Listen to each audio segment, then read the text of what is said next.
This is CGTN, China Global Television Network.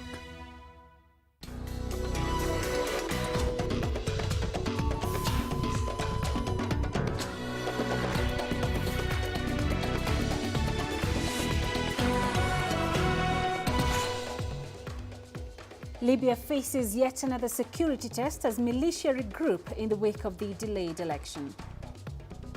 President Buhari says Nigeria is on the verge of crushing an insurgency in the north of the country.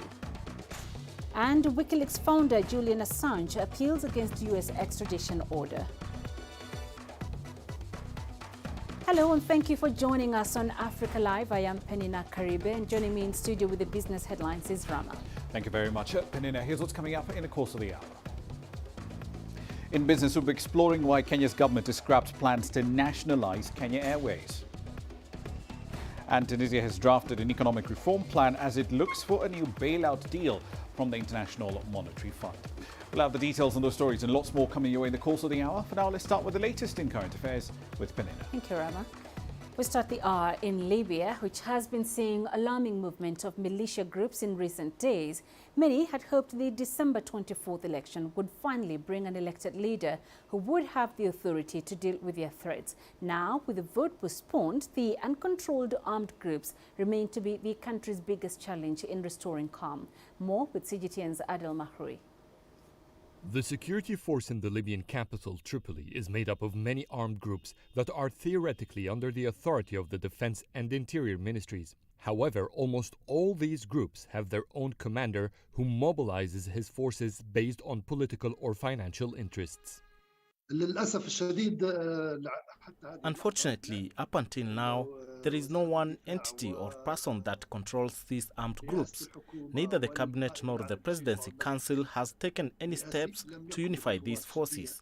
Sometimes these groups find themselves united against one goal as they stood against the attacks Haftar led to seize Tripoli.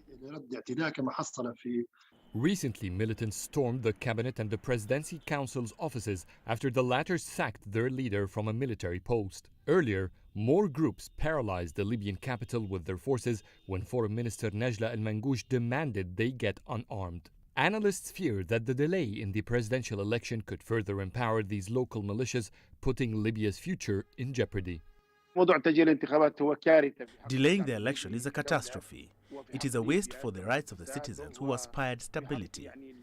It is a crime against Libya itself as an independent state. Every day without an election is a big harm because it will greatly affect the evacuation of mercenaries, foreign fighters, and will not let the local militia put down their guns. Many Western politicians, though, do not see these armed groups as a major threat.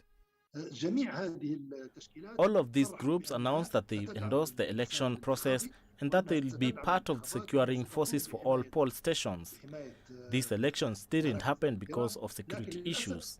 We rather have a bigger threat of political failure because the Eastern Parliament tailored election laws so it would allow some candidates they prefer to run and ban others they don't like. After days of talks with Libyan factions, the UN support mission in Libya says it witnessed a shift from the discourse of conflict to peaceful dialogue among Libyan factions. But without real control over the huge number of militias and the arms they lay their hands on, there are no guarantees that Libya can sustain the turbulences caused by the delay of the elections. Adel Mahroui, CGTN, Cairo. Meanwhile, Libya's parliament is expected to meet on Monday to debate a new timeline for elections. Parliament has also ordered the formation of a committee to create a roadmap to ensure the completion of the electoral process. This is after the Electoral Commission cancelled presidential elections slated for today. It cites disputes over rules, including the eligibility of several divisive candidates. CGTN's Chalm Gono with more details. The announcement to delay Libya's presidential election by a month is seen as a big blow to a peace process aimed at bringing an end to violence since an uprising ousted Muammar Gaddafi in 2011. It has also crushed hopes of many Libyans with a desire to determine their future. Large number of Libyans had already registered for voting cards for the election. We had great hopes to hold elections on the 24th of December. to choose the person who can lead us to the shores of peace and to take Libya out of the chaos that it is in. But today, we were shocked by the decision we've had. I heard it through the social media. It disappointed all of us this morning. But hopefully, we will keep our votes and wait for January 24th and give our votes to the person that deserves them. We refuse any attempt to take over popular will, which has expressed its will to hold the elections on December 24th. We know that time has passed for that date, but we emphasize and insist the session to be held in Parliament on December 27th must call for urgent elections. With elections now expected in January, some critics wonder whether a month is time enough to resolve the arguments that derailed Friday's vote. There are also fears that a political crisis could add fuel to local disputes between rival armed groups that have mobilized in western Libya in recent weeks. A committee created to address the current challenges in the electoral process is expected to submit their proposal within 1 week. Chamhono, CGTN. Now to Ethiopia's ongoing conflict, the government says its troops will stay in 2 liberated regions and not cross into the conflict zone of Tigray in the north. But it also says necessary measures will be in place to make sure the Tigrayan rebels do not present a threat. Humanitarian sources said airstrikes hit a key power station in Tigray's capital Mekelle on Wednesday. Power across the city has been off since. The government hasn't made any comment on the incident. The federal government and the rebels have been at war for over a year. Nigeria's President Muhammadu Buhari claims his country is in its final phase of tackling insurgency. He's been visiting Borno State, the epicenter of an insurgency in the country. Our correspondent Tessem Akende reports. The president was in the state to commission projects executed by the state government. And about an hour before his arrival, multiple explosions were launched in communities around the airport in Maiduguri. President Buhari continued with his visit and charged troops keeping the peace there to remain steadfast and defeat adversaries of the state. He said it is a final phase against insurgency and other forms of criminality in the country, insisting the northeast region of the country will be restored to stability. Nigeria has been battling insurgency for over 10 years. In June, the United Nations said the insurgency has claimed over 350,000 lives and displaced over 2 million people.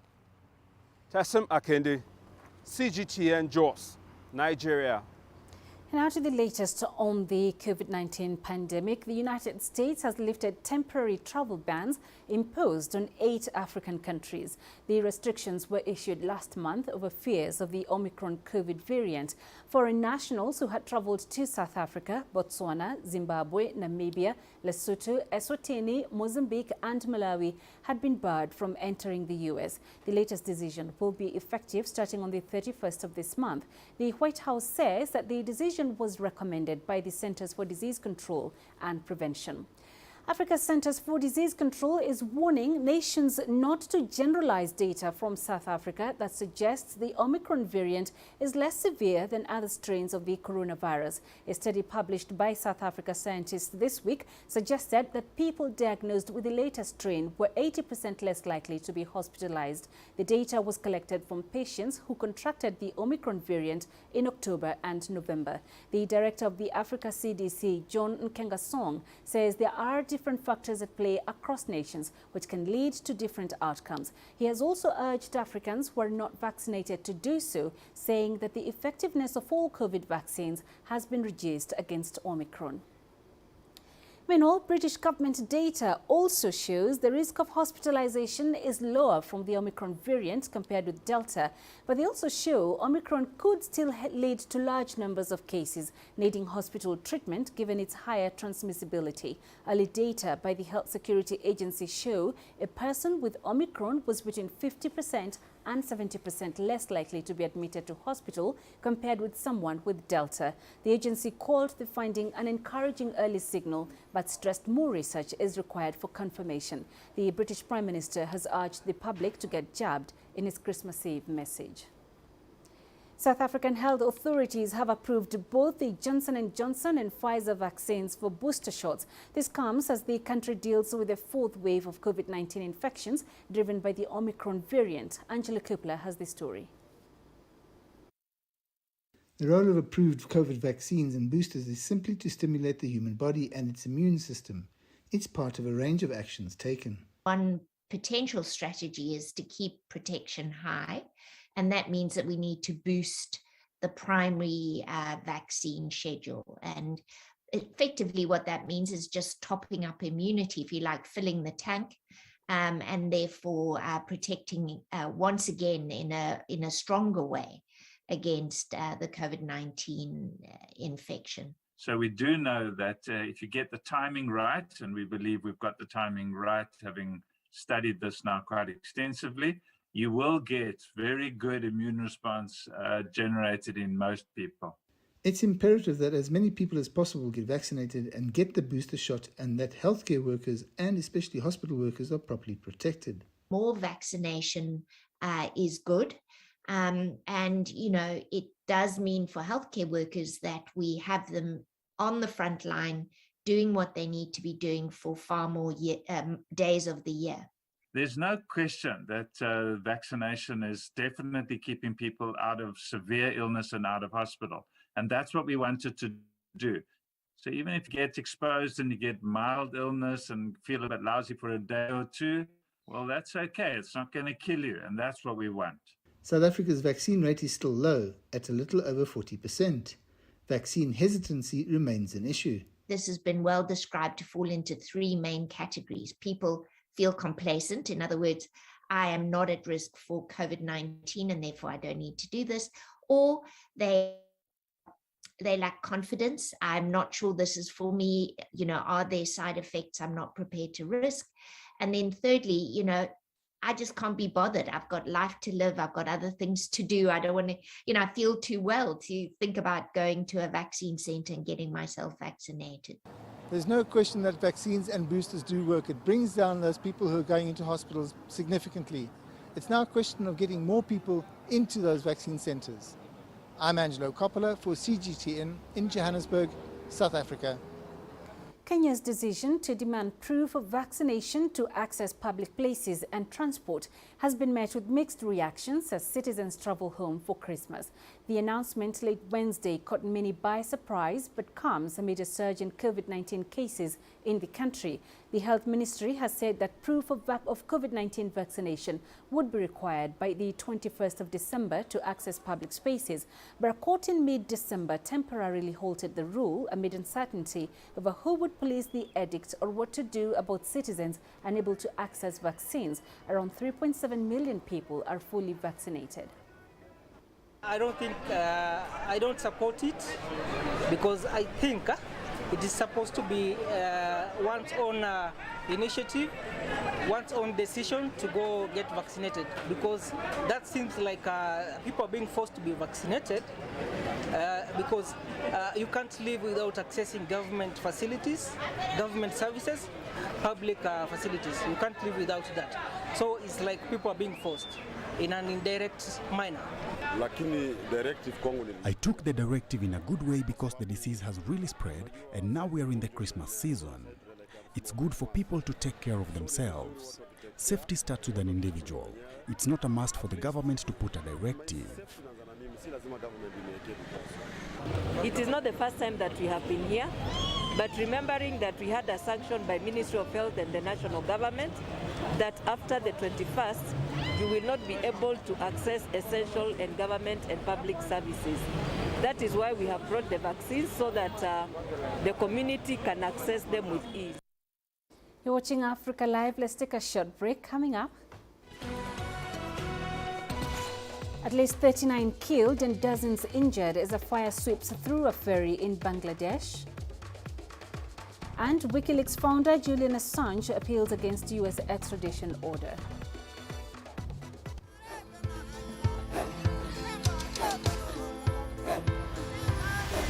Africa is a continent of diversity, with varied climates and enchanting geography, and a people so distinct, but with a shared enduring spirit. We are at the heart of the continent to bring you the untold stories. Let's have a look. We celebrate Africa as it shapes its own destiny. Tunis, Syria, Juba, Johannesburg, Ethiopia, Tanzania. Africa Live. Find your voice.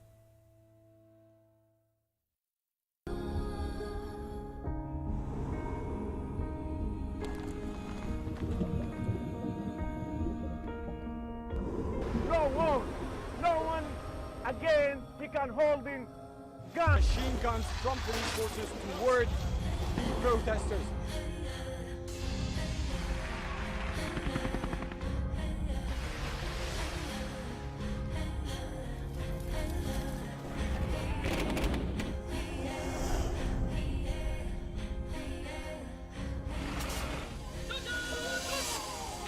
Were you worried about your life at that particular time? Not at all. Thank you very much for your time. What is your assessment of the state of the continent today? Africa has the potential to power itself. Excuse me.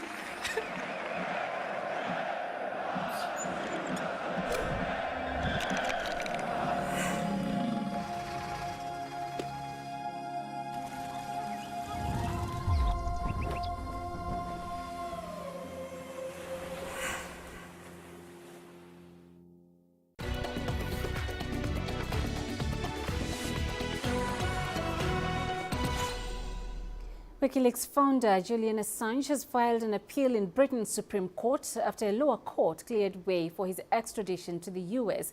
His fiancée, Stella Morris, says a decision is not expected before the third week of January.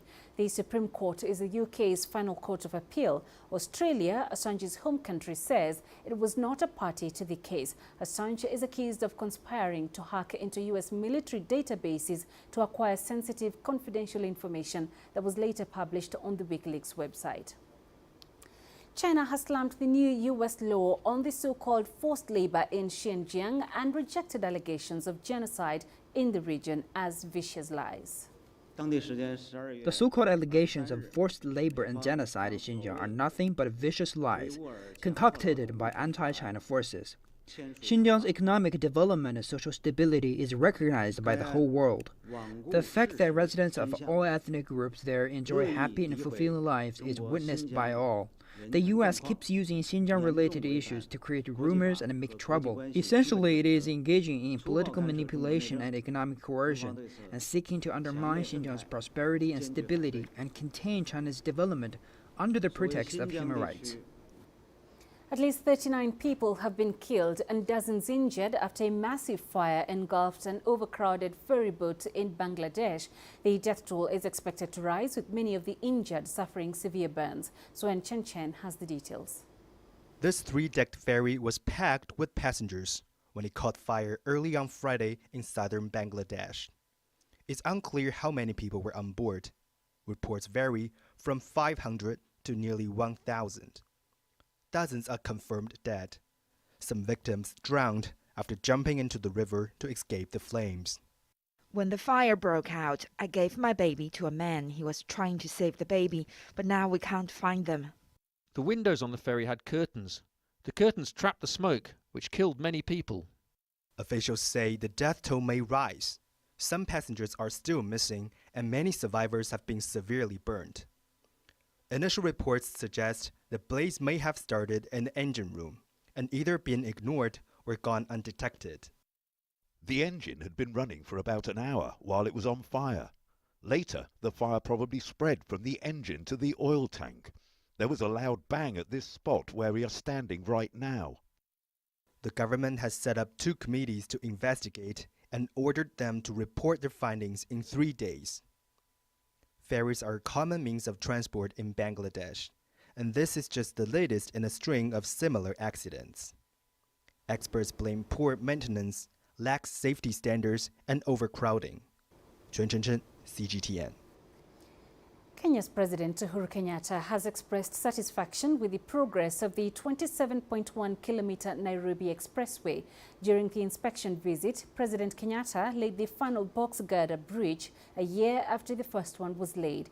Once complete, the 8-lane elevated dual carriageway is expected to significantly decongest the busy Mombasa road and reduce travel time for commuters across the city. The project, undertaken by the China Road and Bridge Corporation, is being built through a public-private partnership. The president affirmed Kenya's commitment to continue working with the Chinese government, which he said continues to be Kenya's key development partner. The project has created over 6,000 direct jobs, benefited 200 subcontractors and hundreds of other local suppliers of building materials. The road is scheduled to be opened by March 2022. We have done so many roads in our inner cities. Over 400 and some 20 kilometers of road that have been done in Mathare, in Kibera, in Mukuru, and in many other places. To ease also transport for our people who live in these areas. And the difference that is being occasioned by the road building, by the drainage being put in, by the sewage being put in, I do believe that within another 2 years, Nairobi will be a truly 21st century city, catering for its population in a positive manner and in a manner befitting our people. In many parts of Nigeria, Christmas is a time to feast with family and friends while exchanging gifts. But this year, many feel there's little to share with neighbors. Last year's crash in the price of oil, Nigeria's main export, led to acute shortages of forex and put pressure on the naira currency, leaving the population yearning for stability in prices and exchange rates. CGTN's Alexandria Majala has more. At a crowded market in Nigeria's commercial capital, Lagos, 27-year-old Blessing Abba negotiates the price of a turkey and other food items. Abba, like many people, is shopping for Christmas. She paid 2,500 naira for the turkey, up 25% from 2 months ago, while the 10 tomatoes she used to get for 200 naira are now reduced to 7. A harsh reminder the prices in Africa's biggest economy are still rising sharply, even though inflation has eased. For Christmas, shopping now is a whole lot because things are more expensive than before. I mean, last time, 2 months ago, I came to market with 10,000 naira and I went home with a big bag. But right now, I'm going home with just 2 bags because things are more expensive than before. I mean, for tomato, we could buy like 10 pieces for 200, but now we're buying about 8 pieces or 7 pieces for 200 naira. The rising cost of living is leaving no sector untouched. Owuza Shady, a tailor, has doubled the price of some of her clothes in the past 2 years to keep up with escalating costs of fabric and sewing tools.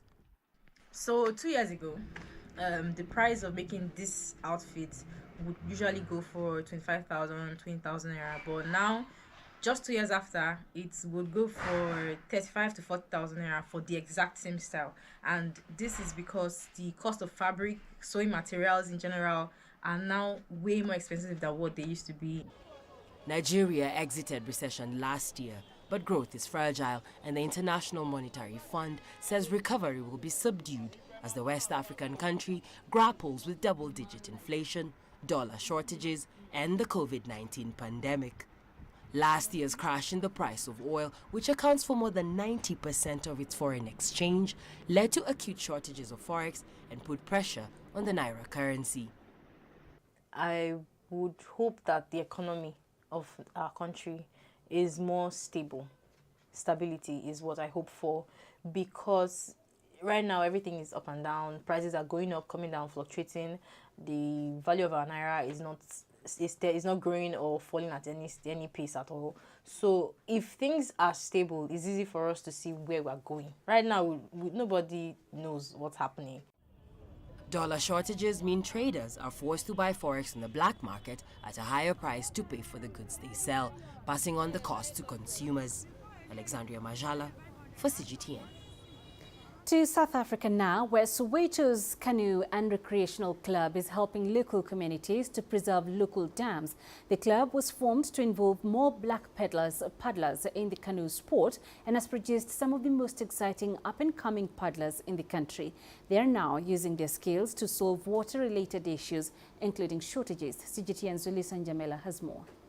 This is one of the dams that the Soweto Canoe and Recreational Club is helping with the cleanup, the Westdene Dam. The Westdene Dam is part of a series of connected streams flowing through Johannesburg. Where this waterway is so critical is that it's almost the headwaters of the Braamfontein-Spruit. From Westdene Dam, it goes down through the little dam at UJ, into the Botanical Gardens, through that whole water system, into Emmarentia Dam, and from there it ends up in the Spruit. So if we've got a healthy Westdene Dam, it just helps clean up that entire water system. The dam was designed to reduce the impact of flood peaks and erosion potential of nearby spruits. It's also a park and a facility that supports plants and animal life. But it's now severely damaged, and if no attention is paid, it will likely simply vanish. And there's just a huge build-up of rubbish, weed, and everything that needs to remove. And thank goodness we've got committed local residents over here who have helped pull this together with the Soweto Canoe and Recreation Club. And the priority is just to get as much rubbish out of the dam as we possibly can, as much weed, just in order we can get some flow into the water. With us using water most of the times, so that is a great opportunity for us to be on the other side of cleaning the river that we use, like the dam and the lakes that we use. Locals have also joined in to assist. As a community, we came together to do it as one. Because if we're not somebody's going to do it, we cannot set example. So we came here to set example. Some of things we can be done by talking together and working together as a community. The organizers of this cleanup campaign say they will ensure that it continues. Yodisa Njamela for CGTN in Johannesburg, South Africa. All right, let's now cross over to Rama for the latest in business news. Thank you very much, Peninah. Here's what's coming up in business. We'll be exploring why Kenya's government has done a U-turn and scrapped plans to nationalize Kenya Airways. And Tunisia has drafted an economic reform plan as it looks for a new bailout agreement from the IMF.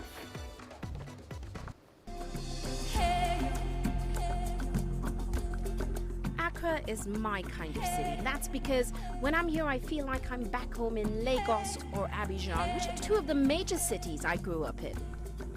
Business in Africa is high risk. After about a decade covering business news on the continent, I've learned it's all about the high risk, but also the high returns and the high energy. You simply have to adjust in order to keep pace. When I started out as a journalist, my dream was to open people's minds to the different perspectives. From the CEO in the boardroom to the trader out in the street, we all have different stories. From Accra to Addis Ababa, from Cairo to Cape Town. And I wouldn't have it any other way. Here at CGTN, we realize that Africa is on the move, and it's moving fast, but we're moving right along with it. I'm Ucheo Koronkwo, and I'm a business anchor and reporter at CGTN.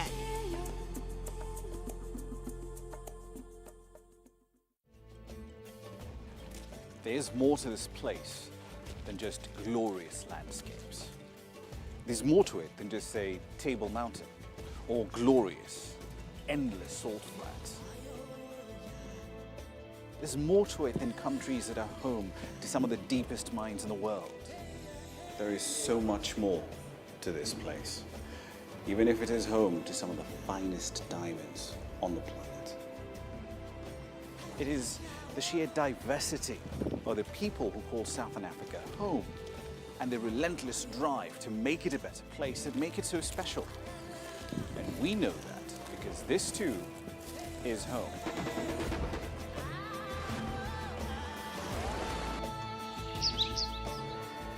No one knows Southern Africa like we do. CGTN. See the difference.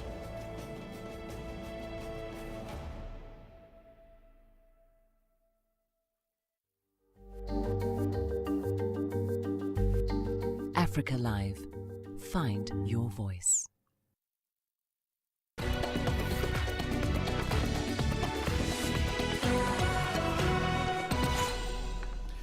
Let's start in East Africa. Kenya's government has dropped plans to nationalize Kenya Airways. Instead, the Finance Ministry plans to roll out a $1.3 billion multi-year restructuring program, which includes taking over the airline's debts.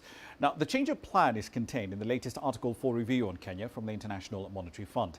Nationalization was originally expected to give KQ renewed growth momentum, but Parliament is delayed in passing the National Aviation Management Bill of 2020, which is meant to give the government the legal grounds to buy out minority investors in the airline, including KLM, which owns around 8% of the carrier. Kenya's Finance Ministry now intends to take over the national carrier's debt while reducing the frequency of flights, cutting fleet size and laying off staff. Up north, Tunisia's central bank governor is hopeful that a loan program with the International Monetary Fund can be finalized in early 2022. But economists say that the country needs to implement wide-ranging reforms before such a deal can be arrived at. Tunisian Prime Minister Najla Boudin said her government started developing a draft agreement with the International Monetary Fund on a new program, which is expected to send positive messages to foreign investors and friendly countries and help Tunisia improve its sovereign rating. Tunisia has no choice but to put in place a concrete reform plan in partnership with the IMF. The government cannot provide financial resources from international donors if it does not reach an agreement with the IMF. The Tunisian government intends to devise an economic salvage and recovery plan. The economic reform program will be discussed with the IMF in 2022. It will be based on a participatory approach, which involves all national organizations and economic sectors. The problems facing the Tunisian economy are structural. The IMF urges the government to negotiate with all its social partners so that the urgent economic reforms are not blocked by social unrest. Tunisia needs a new social pact which guarantees stability. Otherwise, the reforms will not happen and the economy will not rebound. The Finance Ministry announced that consultations between the Tunisian government and the Bretton Woods institution have already started. The negotiations with the IMF will take place amid an unprecedented economic crisis in Tunisia. Therefore, the authorities will make many sacrifices. The government needs to convince the population that the reforms are necessary. Otherwise, it will not be able to implement any change or reform. Authorities in Tunis plan to cut the public sector wage bill to 15% of gross domestic product from 17.4% in 2020. The government also plans to restructure the debt of state-owned companies and to impose the gradual removal of subsidies on food, electricity and natural gas by 2024. Prime Minister Najla Boudin and the governor of the Apex Bank declared that Tunisia has always met its foreign financial commitments. The central bank and the government are working jointly to present a Tunisian project to the IMF in the first quarter of 2022. Abdel Shawashi, CGTN, Tunis. On to West Africa. Authorities in Ghana have declared December as a month of vaccination in a bid to contain the fourth wave of COVID infections in the country. The health service says that this vaccination program is targeting specific groups and jabs will be freely available in nightclubs, beachfronts, even restaurants. There has been some vaccine hesitancy in Ghana, but with the Omicron variant spreading rapidly worldwide, the government there is encouraging a lot more people to get vaccinated. CGTN's Ridwan Karim Dini Osman reports from Accra. Desmond Amoa rolls up his sleeves to receive a COVID-19 jab at this vaccination center in Accra. He says it is the fear of being infected with a recently discovered coronavirus variant, Omicron, that has pushed him to get the shot. I see it as a defense for myself against the virus. So I've just taken the step to get myself vaccinated, and with the hope that it is what I need to stand against the virus. More than 132,000 cases of coronavirus have been confirmed in Ghana since the pandemic began, and more than 1,200 deaths. But while the World Health Organization says Ghana has one of the best COVID-19 testing programs in Africa, like most nations on the continent, vaccination uptake has been slow, despite an increase in supplies over the last few months. Here at the Adabraka Polyclinic, officials are recording low turnout due to vaccine hesitancy. They say misinformation and myths about the vaccines are still circulating among the public. Actually, when we started vaccinations, we were doing between 500 people a day. That was like our peak, during our peak. But when the low turnout came in, for instance, these people could be here in a day, they might do just like 50 people a day. So far, just 6 million people out of the country's population of 30 million are vaccinated. Ghana's health service says pockets of vaccine hesitancy pose a risk to meeting the target of vaccinating 20 million people. While in the Volta region in eastern Ghana, nearly 13,000 vaccines expired during the last vaccination campaign, a figure significantly above the national average. If we had left it there without monitoring, we probably would have had more expiry. So we did redistribution quickly when we were about 2-3 days even to expiry. The fact of the matter is that there's real hesitancy. I mean, there are elements of hesitancy. And so we think that high-level people should be able to support the region to overcome that. Authorities have this month introduced a vaccination drive ahead, introducing a mandate for targeted groups, including government employees, health workers, security officials, and students at the end of January. We have a whole subcommittee on communication that is working on all kinds of strategies to get the information appropriately to the people. So we've done jingles, we'll be playing them. Some media stations have even started playing most of the jingles already. We're also using satisfied clients, the voices of people in high places and so on. According to the Africa Centers for Disease Control and Prevention, many African nations are still struggling with hesitancy and the logistics of accelerating their COVID-19 inoculation campaigns. Only 6.6% of Africa's population of 1.3 billion is fully vaccinated. Ghana's government hopes its vaccination program will change enough minds to make achieving a safe level of public immunity possible. Redwan Karim Dini Osman, CGTN, Accra, Ghana. Away from the continent, on to Belgium now. The government over there says its current fleet of nuclear power plants will shut down by 2025. Now, phasing out nuclear power has been enshrined in Belgian law for the better part of 2 decades now. But this is a decision that is being criticised by the country's more industrialised northern regions, as well as a rather unusual alliance that's brought together pro-nuclear and climate activists. Benji Hire reports from Brussels. At a time when Europe faces soaring gas prices, the Belgian government is still shutting down its existing nuclear energy capacity, confirming its 7 nuclear reactors, generating about half of the country's electricity, will come offline in less than 4 years. The government will instead invest $110 million in research into greener energy and new generation smaller modular reactors, which the Prime Minister says are simpler, safer and cheaper. We need to look into the future of our energy and develop expertise and know-how in our country in the field of sustainable energy. We've already done that with offshore wind energy. We are one of the leaders in the world thanks to our political choices in emerging technologies.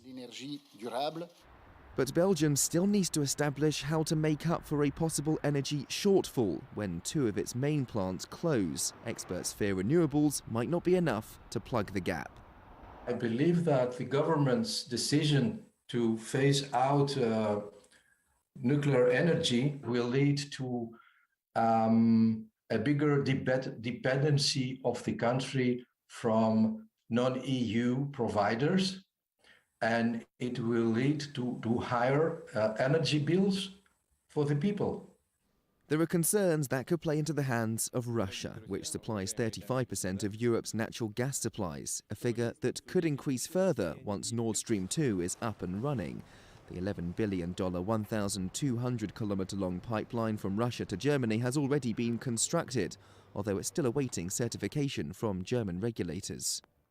Belgium insists it wants to avoid a dependence on Russia and indeed on the Netherlands, which is shutting down Europe's largest onshore natural gas field that supplies almost half of Belgium's gas imports. And so the government is drawing up plans to build more gas-fired plants at home.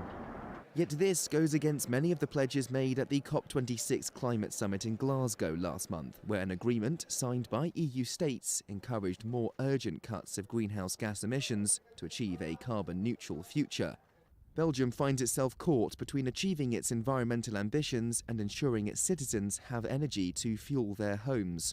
On what is such a politically and economically sensitive matter, it can't afford for its plans to go up in smoke. Benji Haya, CGTN, Brussels. Now, as the end of 2021 approaches, it's also a fairly busy season for shopping in China. Experts are noticing several new trends in the domestic market this year. Jiang Shishuan has that report. Lights, lights, lights everywhere. There's many a dreaming scene to behold, from the lights themselves to lovely booths they decorate, all symbols of the beauty and cheer of the year-end celebrations. I visit markets like this every winter.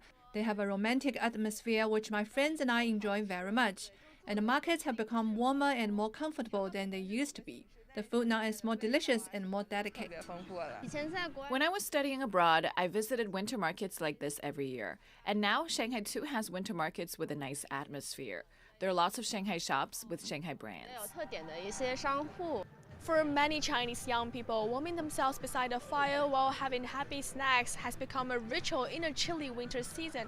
But for many small goods sellers and restaurant owners, night markets like these are a good way for them to overcome the business winter they've been suffering from COVID-19. This scented candle brand was founded in 2019, just before the COVID-19 outbreak. Though the candles were mostly sold online, the pandemic still hurt. But now the innovative night markets have helped the candles to spread their fragrance much further than ever before. Previously, we sold 300 to 500 candles on Taobao every month, but now we managed to sell 300 to 500 in just a single weekend. Markets like this make the shoppers more relaxed and give them a chance to get to know us directly. The rents here are lower than those for a fixed booth in a shopping mall, and there are different themes for different seasons, like the coffee festival a month ago. Half our revenue comes from the market. At peak times, in just 2 days we can get 120,000 customers at the booth, where our downtown stores draws 10,000. A lot of the support for the thriving night markets comes from the property giants. Xinjiang Carry Center has been operating its Anyi night market since 2019, and is a big help to dozens of small and medium-sized vendors. The pandemic has changed the way people shop, so that some vendors have had a hard time surviving. The night market lets us gather the vendors together, and it also brings in the customers they need. Some of the vendors have turned into hot brands after joining the night market. Some of them have even held pop-up stores in our shopping mall. Official data shows that China's total retail sales of consumer goods rose almost 14% year-on-year to almost 40 trillion yuan in the first 11 months. Some estimates say the country should be the world's largest goods consumption market by the end of the 14th five-year plan in 2025. Previously, small and medium-sized vendors were stuck in a particular area with a relatively fixed consumer group. These markets can help them jump out of their original circle and reach out to new consumers. And by going online, they can stay in touch with even more consumers and lower their rent, too. All these emerging trends are creating product upgrades, new sales channels, and a better understanding of how new consumer groups can be created and served. Li says the key to all this lies in how brands big and small can improve their image in the minds of consumers. The idea is that instead of chasing the shoppers, you encourage the shoppers to come to you. This holiday season, it certainly seems to be working. Zhang Shixuan, ICS for CGTN, Shanghai. And I'll leave you there for the time being. I'll be back at the top of the hour, though. In global business, we'll be looking at the growth outlook for South Africa. Economists expect growth of only 4.9% this year. That's a little bit lower than earlier forecasts. So what exactly changed? We'll have the numbers for you at 1800 GMT. For now, back to Peninah. You're watching Africa Live. Coming up in sports.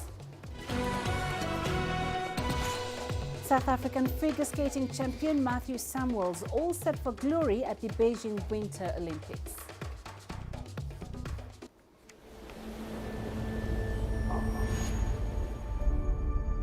How would you create your legend?